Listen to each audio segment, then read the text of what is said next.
See, in economics, we study a term called the opportunity cost, right? And in life as well, there is always an opportunity cost because doing something of something means doing nothing of the other thing, right? And that's the principle of life, right?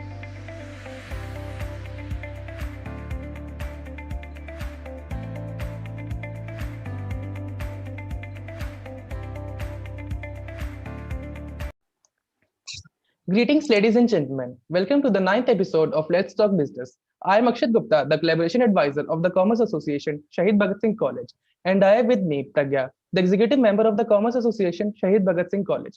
After the success of eight very inspiring and insightful episodes, we are back in conversation with yet another successful entrepreneur, Mr. Aditya Arora. Our guest for today, Mr. Aditya, is the CEO of FAAD Network and has been recognized as a successful young entrepreneur and achiever on various national and international platforms. He is an investor member at Edupreneur Village and angel investor in multiple companies.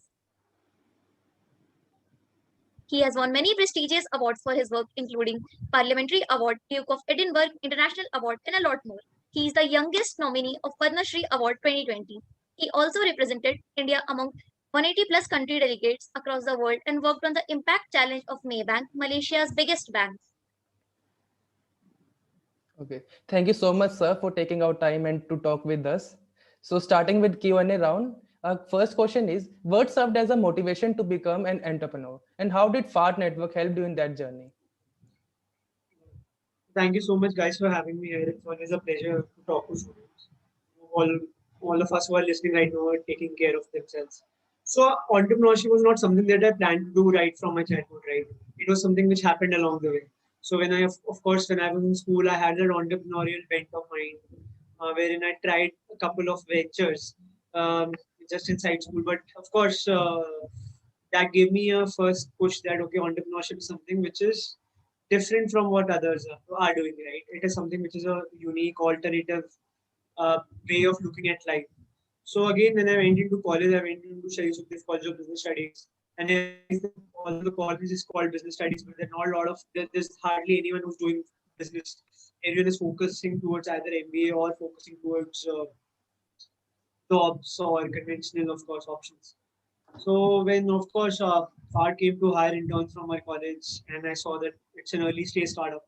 So I was very interested to work in that company because I realized that the kind of learning potential that I can get working in an early stage startup would be immense.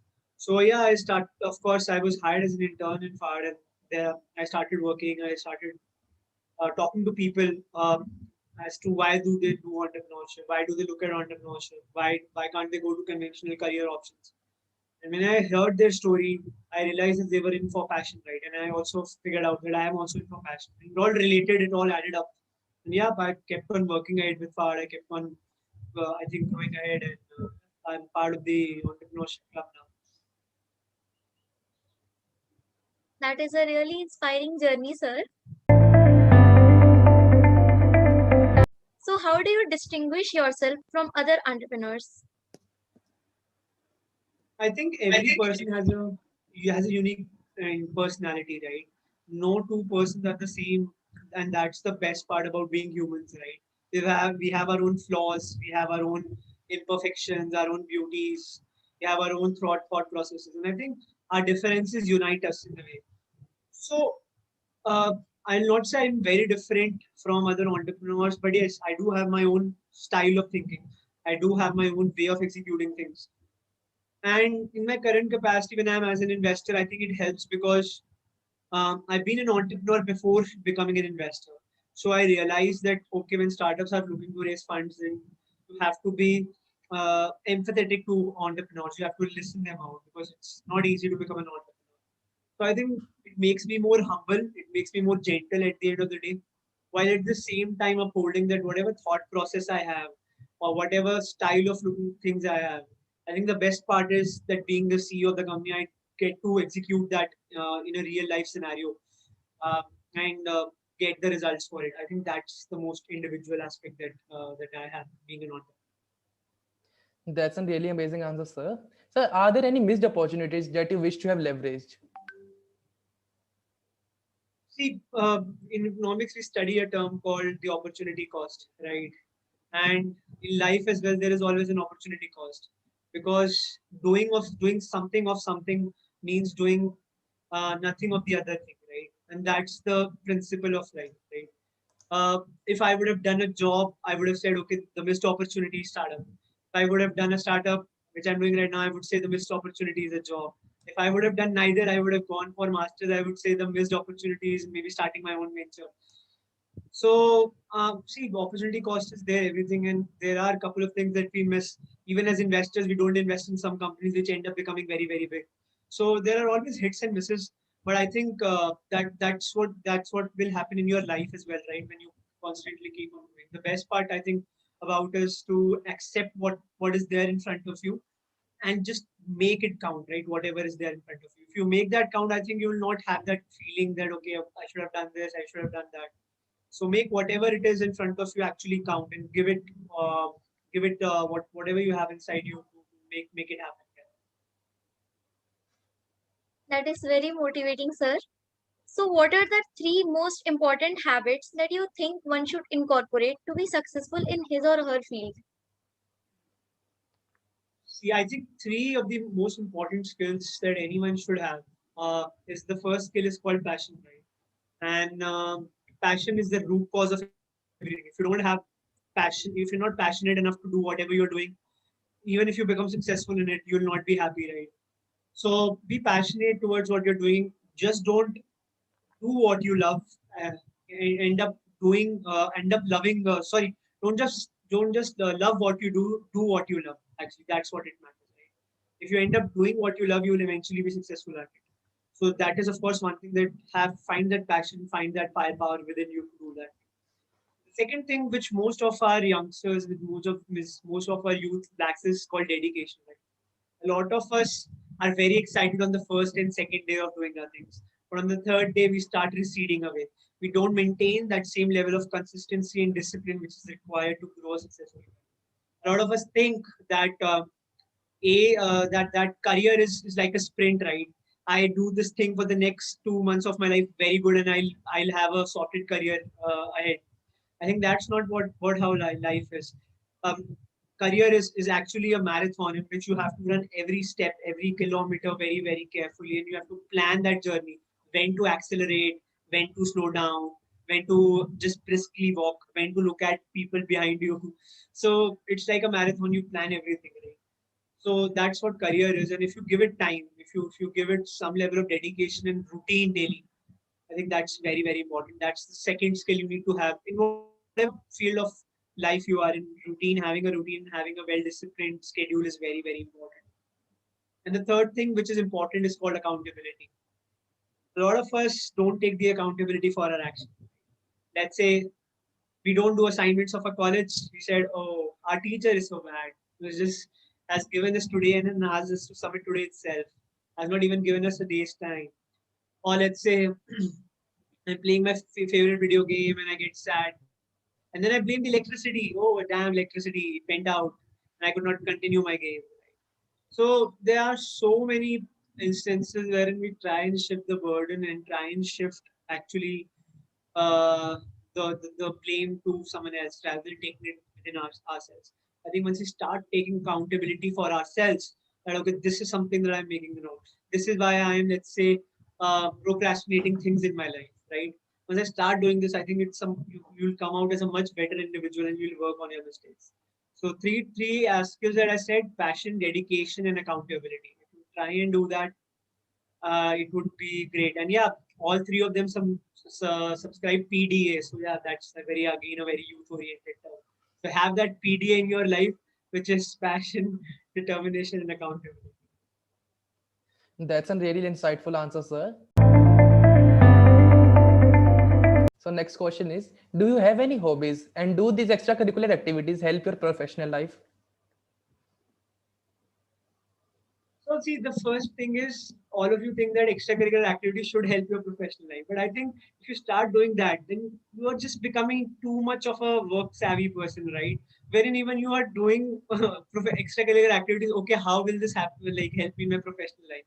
then you forget being a human and you look more like a working professional, and you lose your human touch within you.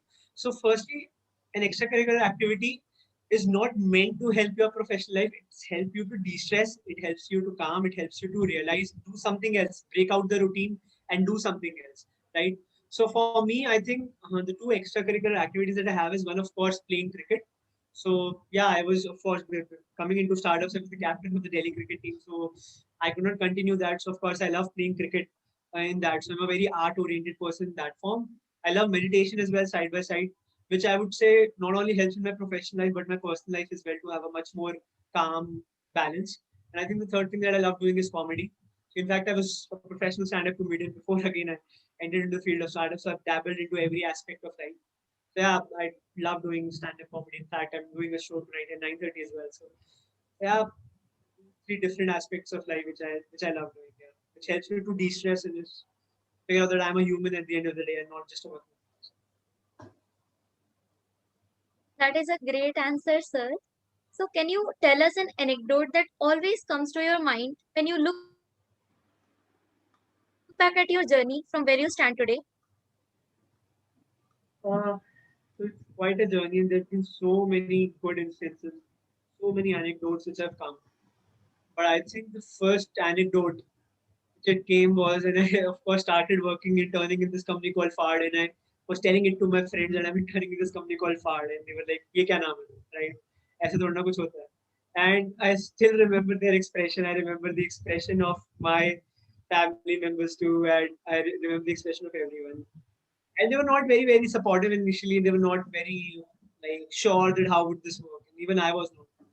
Yeah, I've come a long way since then, of course. And now everyone, like most of the people in the ecosystem know FAAD. My friends also know FAAD. In fact, known by as the FAAD guy more than Aditya Arora. So yeah, that's there. But those days, 3 4 years back, when no one had heard of FAAD, they, people were of course making a good remark, a good joke on it always. That's a really nice answer, sir. So next question is, you have been invited to speak and deliver guest lectures at more than 200 institutions globally. And was there any session among those where you yourself got inspired? Very nice thing. So I think of course in most of the sessions I've had other speakers as well who've spoken alongside me, and every speaker is inspirational in their own sense. But I think one experience which is a funny one and which also inspired me, that was more like a self inspiration. And I actually went to deliver a guest lecture at IIM Bangalore. I was sitting in the audience, of course, because I was the first in the class. The other students were coming; they were having a fest. One of the teachers came in and said, just go and sit backwards. The teacher may come anytime, right? So don't disturb the decorum of the class. Just take a seat backwards. And I was like, don't worry, the teacher won't scold me. As in, I know the teacher. And she said, you don't listen to me, you don't obey me. And then, of course, when the entire classroom got filled and the teacher got to realize that I'm actually the guest lecturer, I'm the teacher who's teaching. So she was very sorry for that. And she later on said that you don't get teachers who are even lesser than the age of students here at IIM Bangalore to teach the students, right? So I never realized that you were actually a teacher, not a student. And then, of course, I said to her, ma'am, just don't judge anyone by looks. You start judging that, you'll never know who will be the teacher next time. So always do remember. I think that was inspirational sense, because when people say that I'm young and I'm like too young to be here, I think that kind of works like an inspiration. That, always follow your goals, and age is just a number which does not matter. That is an amazing answer, sir. So, the next question is, how do you manage stress and deal with the constant pressure? Again, stress and pressure is something that are the two lovebirds that are there in my life every day. And the best part about them is that even though I don't like them, but I have to be, of course, have them in my life. But if you look at stress and tension, and if you look at anxiety, all of this stems out from from situations in which a lot of things happen with you in life. That is what happens with me as well. In everyday format, so many things happen in life, so much gets changed in one day. So the best part about it is to settle down first, right? It will take time, as in when you are, of course, at the highest level in a company, you would have 10 different people meeting you. It would take time to settle in, but I think I'm still settling in. I'm still sinking it all in. So first is, of course, be patient, let it all settle in your life, and once it's settled in, then only, of course, go ahead and or start dealing with things. But the second thing, as I told you, do meditation and do like heavy breathing constantly, which it's not something which will remove away all that tension and stress, but would put you in a much better place to accept things, much better position to deal with things. I think that's very critical and important. Yeah, towards the night, just listen to music. I think music is the best therapy to let go of all the energy or all the negative energy which is building around you. First, listen to some good old music. And I think you will be fine. I think these are the 2 3 ways I try and reduce stress. That's a really motivating answer, sir. Our next question is, what is the most important skill you recommend to our viewers to start building from day one?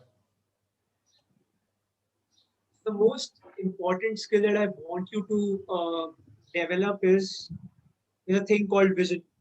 And the reason I say that is because most of the college kids, if I ask them, forget about where are you 5 years from now. If I ask them what are you doing after college, 99% of them don't know the answer. So consider a college in which you've taken admission for something. You will end up doing something after college, right? So you must have taken admission to like to think upon something and then take an admission. But you don't know what is something that you're going to do next, right? If you don't know that, how will you plan the next 3 years of your college, right? So I don't expect you to know that in full front. Okay, this is something यही करूँगा मैं, इससे अलग कुछ करूँगा नहीं. I'm not telling you to give me the answer for that, but I'm telling you at least tell me couple of things in which you want to go in life. Either you want to go into job or this kind of job. Either you want to do masters or this kind of a college, right?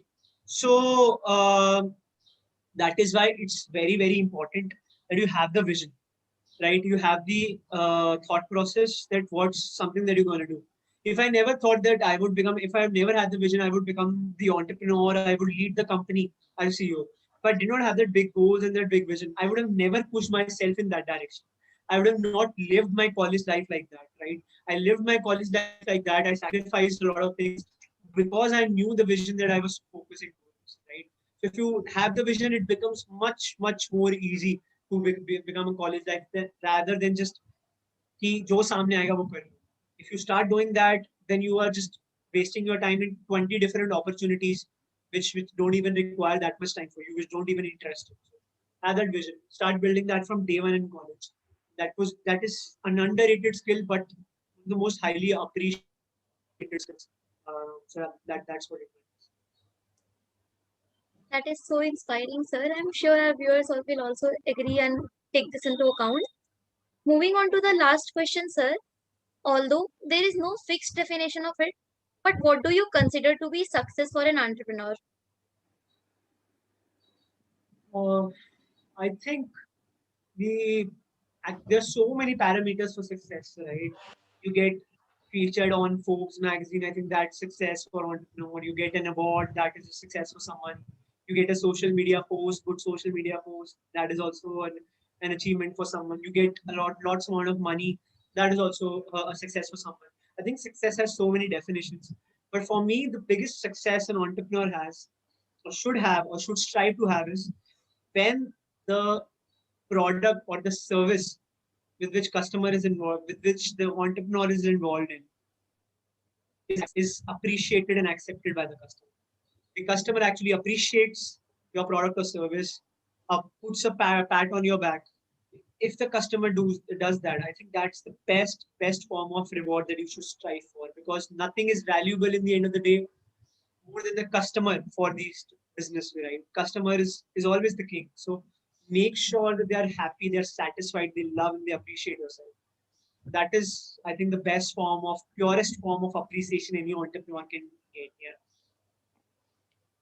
Thank you so much for the answer, sir. Now, as we come to an end of the interview, sir, any feedback you would like to give us? So any tips that I would like to give you on this?